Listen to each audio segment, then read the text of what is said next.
Good morning, everybody. Welcome to another episode of Rabbinic Cynic. Took a break yesterday. We today will be talking about two things. We're coming up to the Jewish high holidays. There's a good Rosh Hashanah, the New Year.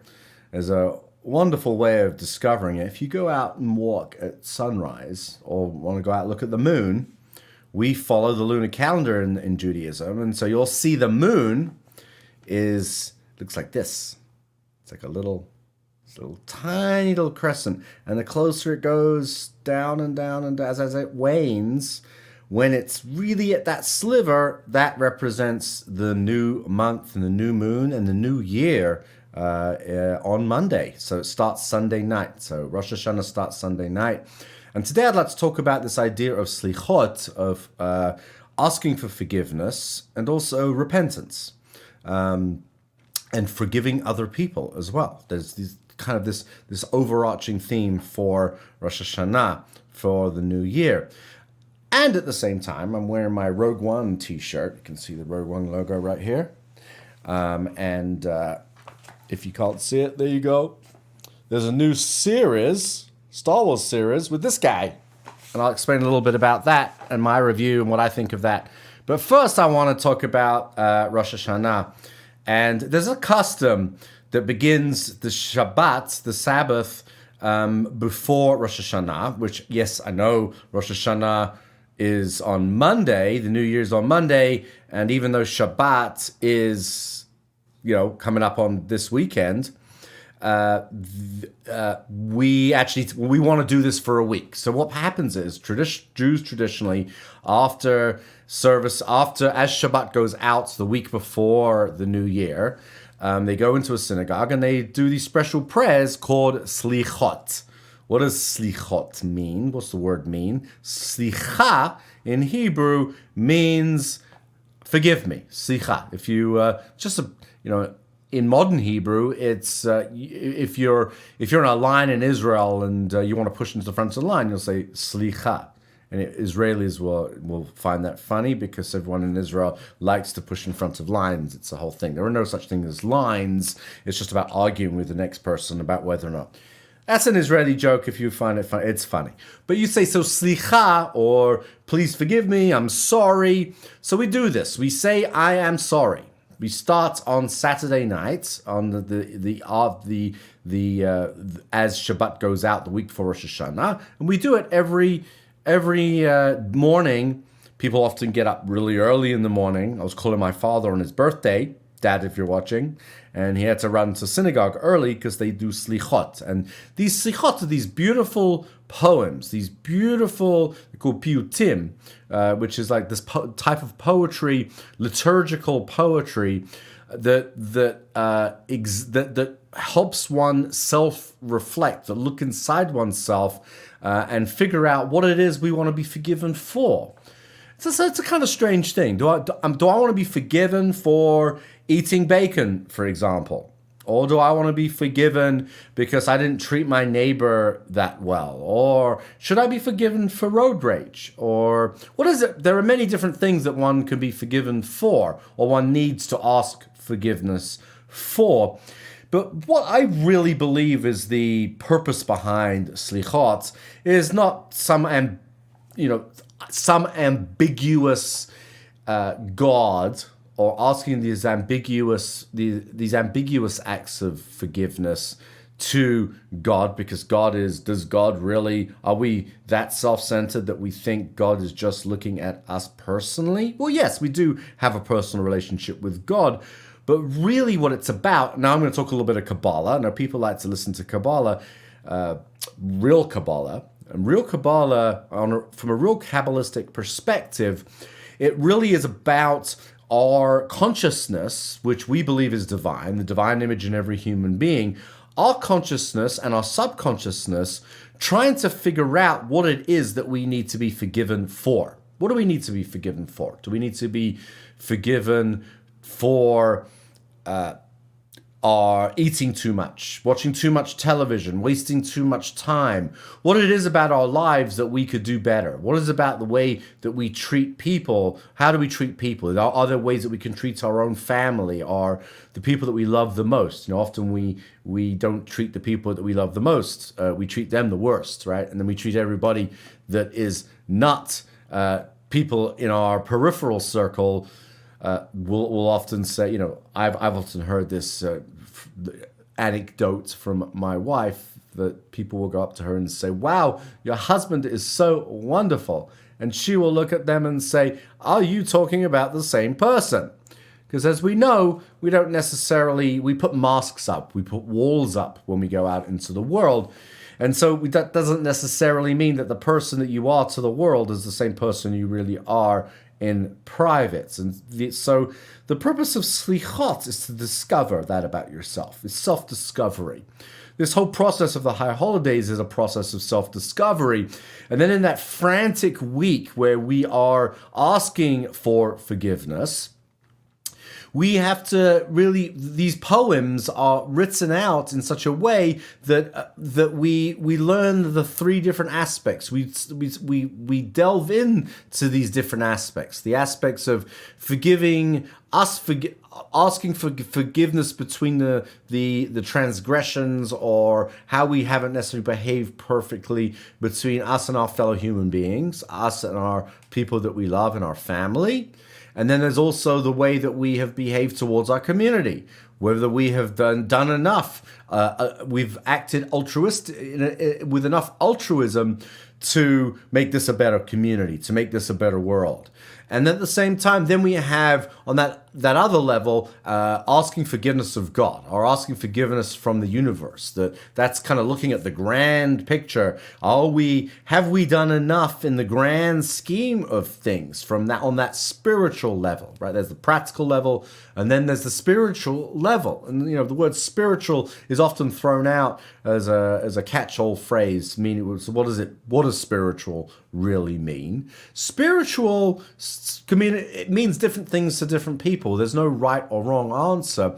But essentially, being spiritual is recognizing that there is something bigger than yourself in this world. You can be spiritual. You don't need to believe in God to be spiritual, I don't believe. You can believe that I'm acting for the good of humanity is a spiritual act. If you're an atheist and you're spiritual, you could be a spiritual atheist. I know that some atheists I know will get really angry just to say the word spiritual to them. But if they're acting in such a way that is making this a better world, they're acting spiritually. You may want to use a different word for it. Morals, human morality, justice, social justice. These are all the different aspects of tshuva, of self-improvement. That's what the word tshuva means, self-improvement. And slichot, right, asking for a slicha, asking to say, excuse me, is a way of understanding what it is we need to do to improve ourselves, to go on that pathway, because we are always improving. We can always improve. I'm a songwriter. One of the things I love to do, I've done it professionally. I've done it. I help other people. Have helped other people write songs. I've co-written songs. And the one thing that I know about my musicianship, as an example, is that we can always improve. No matter how long we've been doing it, we can always get better at something. No matter how long we've been trying to teach other people, help other people, there's always more ways. There's always ways we haven't thought of how we can help other people. And one way to do that, and often we come together to do the slichot. So often we come together to say these precious poems because together we learn things from each other, how we can improve ourselves.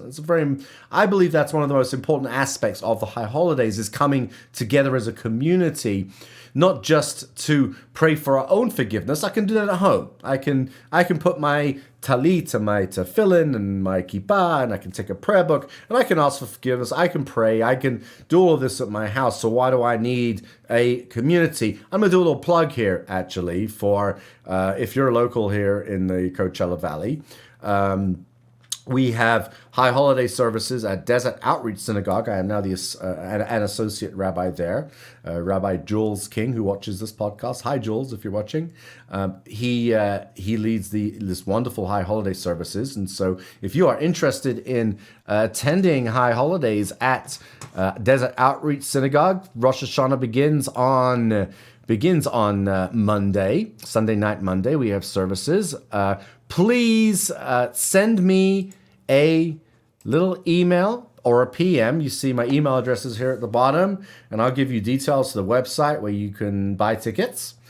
And again, wonderful services, and I'll send you a link to the website of how the services are. But please email me first before that, just to make sure we in the Jewish community here we have security concerns, so we need to know who's coming. We need a list.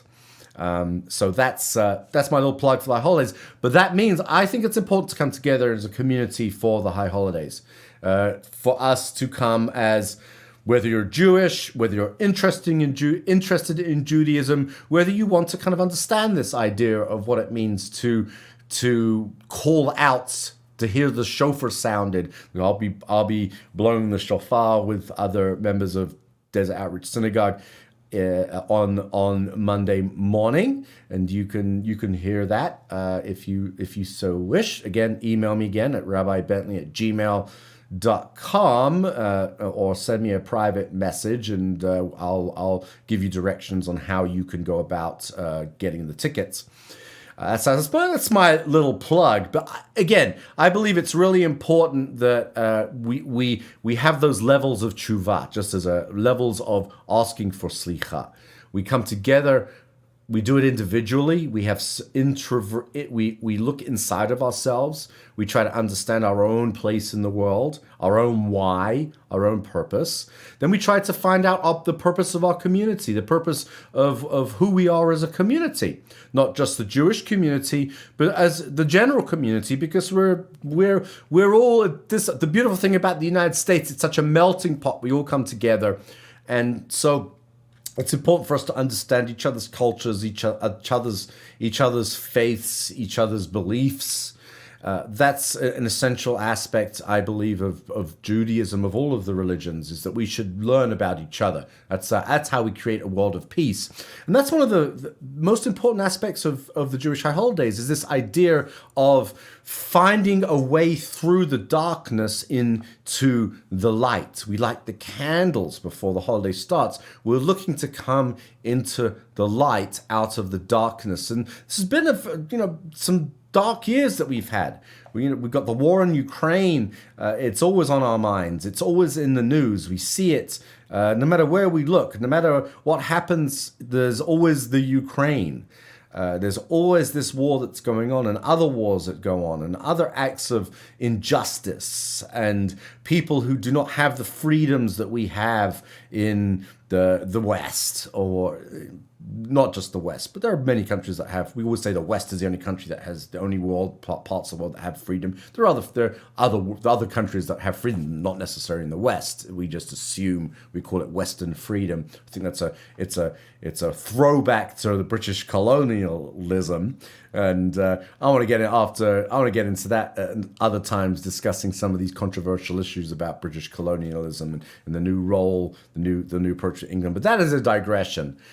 The important thing is to understand that we need to find a light into the darkness. And I'll go over next week some of the traditions that we have on Rosh Hashanah, of the apples and honey as an example, blowing the shofar, what they symbolize, and why these very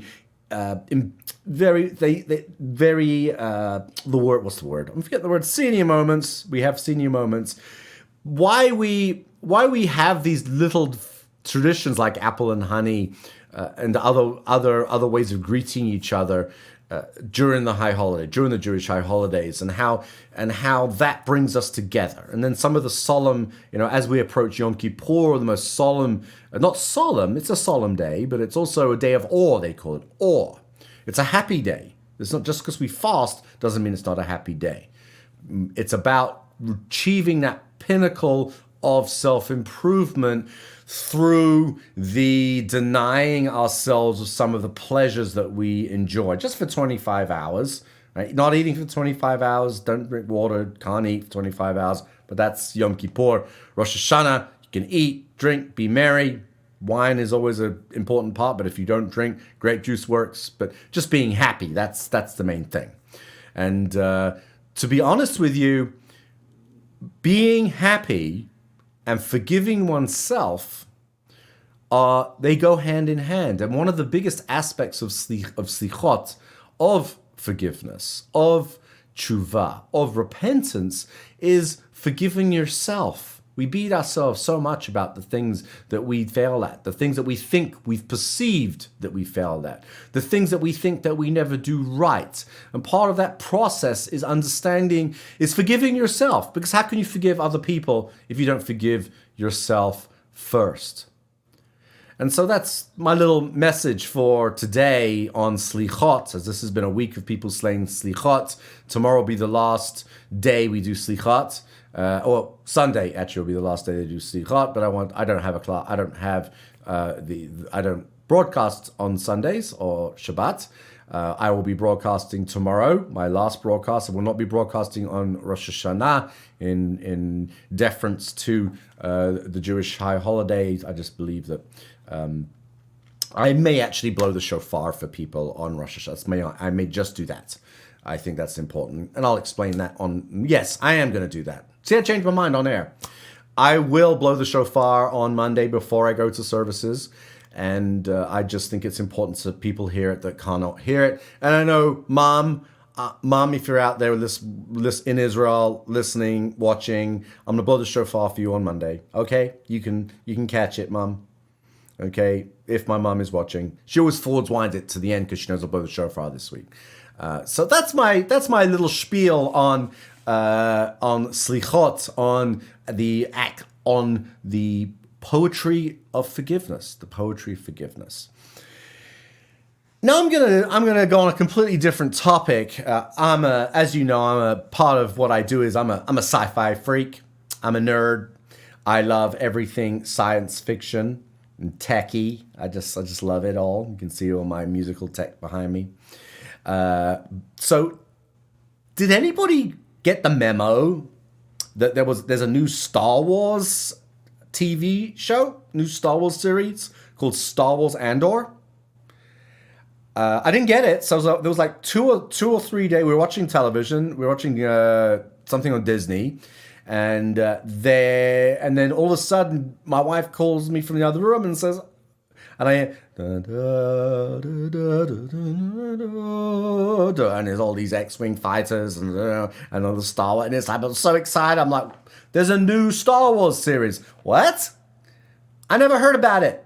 It was like, am I the only one that didn't hear about it? Did it seem like this new Star Wars series was not advertised correctly? Did they kind of do a half-assed job of promoting it? Was there a reason behind that? Or am I just kind of clueless and just wasn't paying attention? That's quite possible.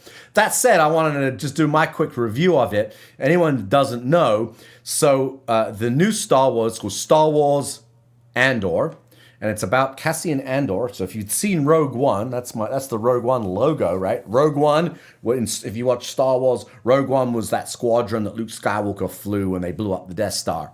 And so this hero here, I'm going to stand up and do a point. So it's all based on Andor, Cassian Andor, if I got his name right.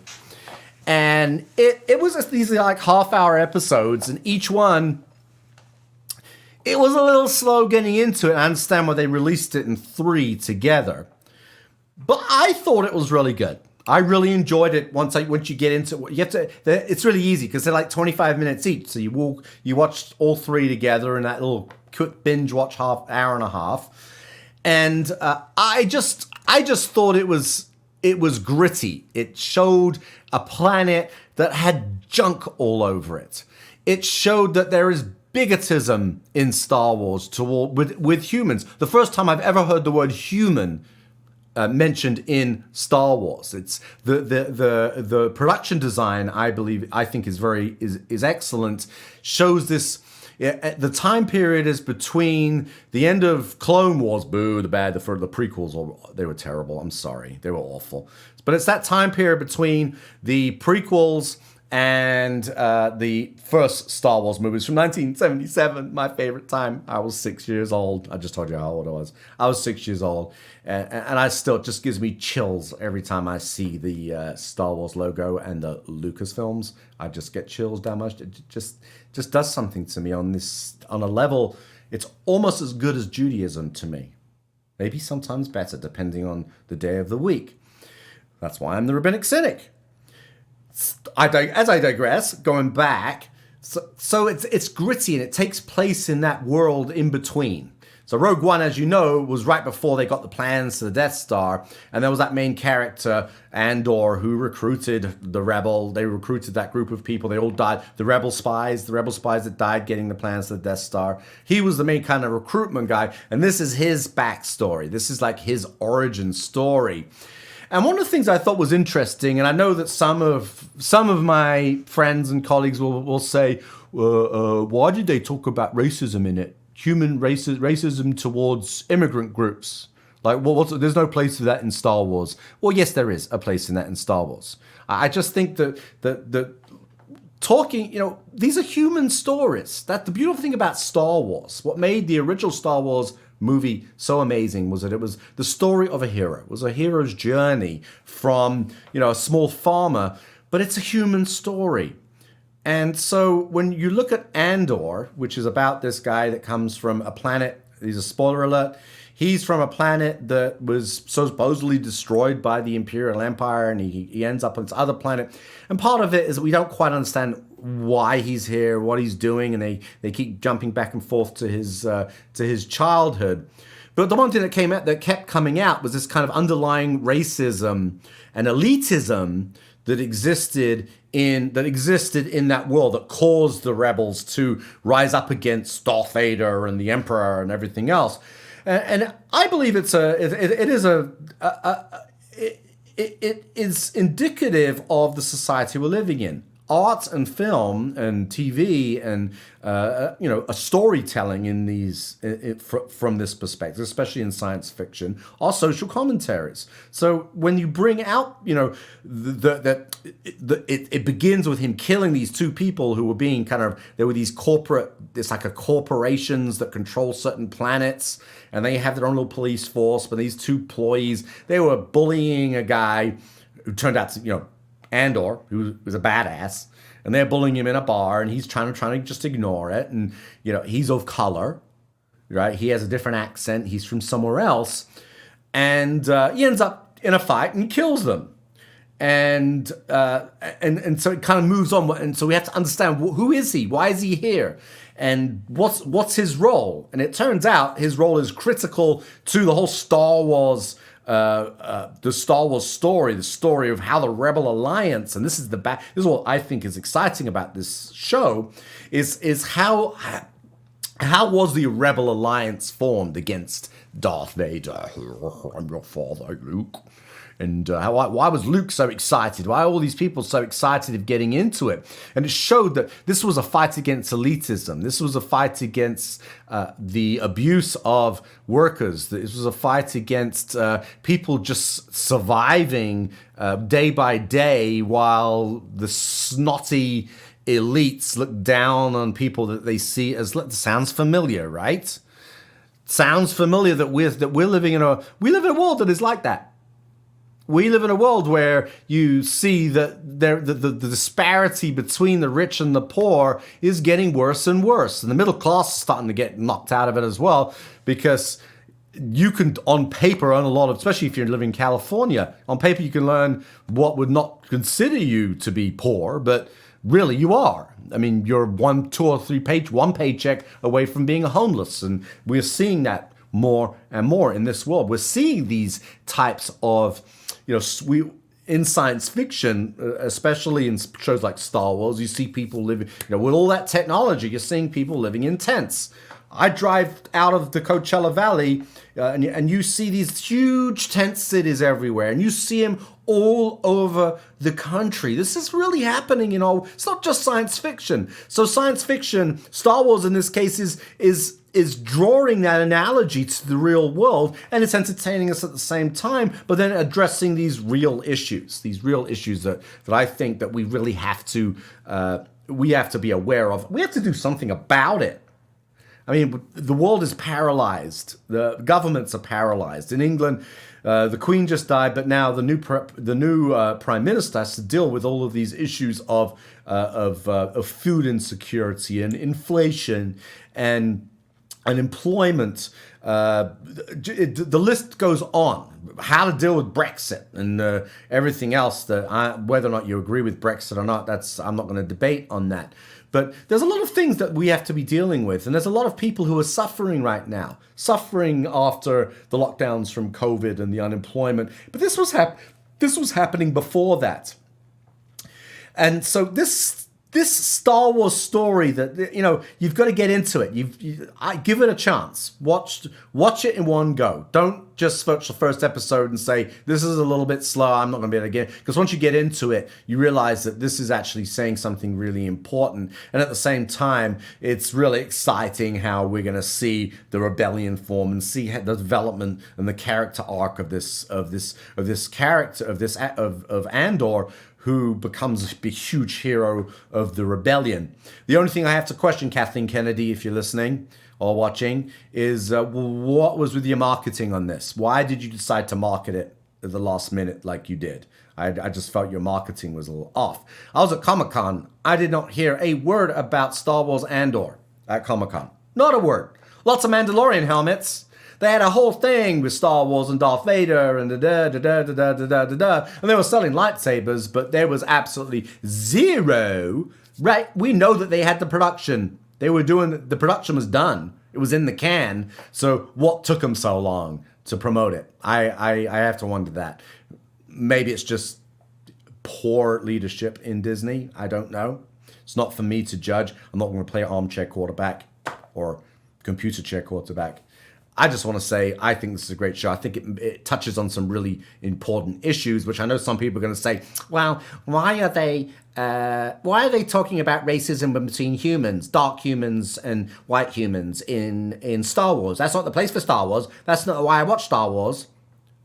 Well, you're totally entitled to your opinion, but I personally like it.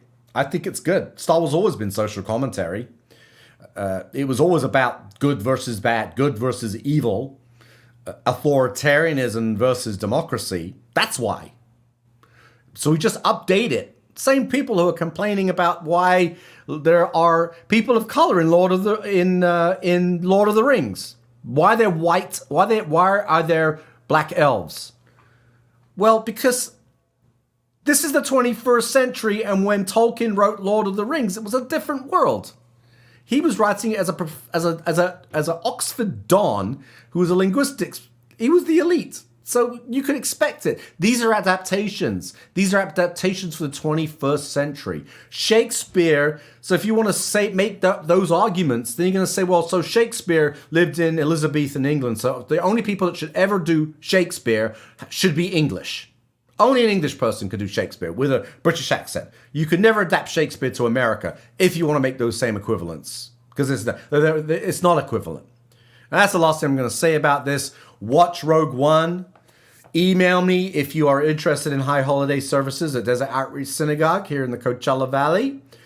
And I will be doing a Torah study as well. Some of them will be in person, but there'll be online opportunities to study Torah with me. There'll be private links. I'm going to do some online ones as well as in person, this is a global idea for me to do. I want to teach globally, not just locally. And this is one of the things that is happening around the world. And so even though there is the local aspect of it, there is also the global. So wherever you are in the world, we'll figure that out. And you can come and learn some. I call it Talk and Torah. And thanks to Desert Outreach Synagogue for facilitating this. And so with that, I'm going to blow the shofar. Don't forget to hit like and subscribe. on my YouTube channel. I'll post a link after on Facebook, and you can go to YouTube, hit like and subscribe, and you can also watch it on YouTube.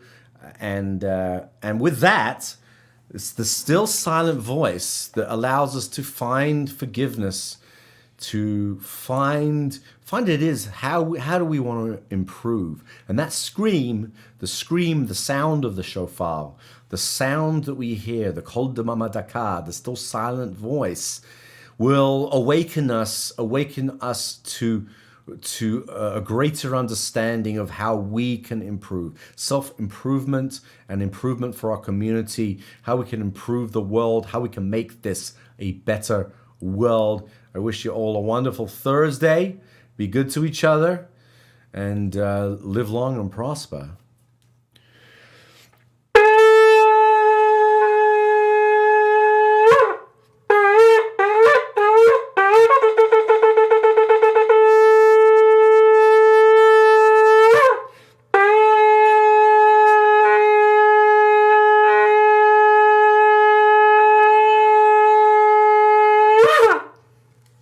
Everybody have a beautiful week, and I'll see you tomorrow. Take care.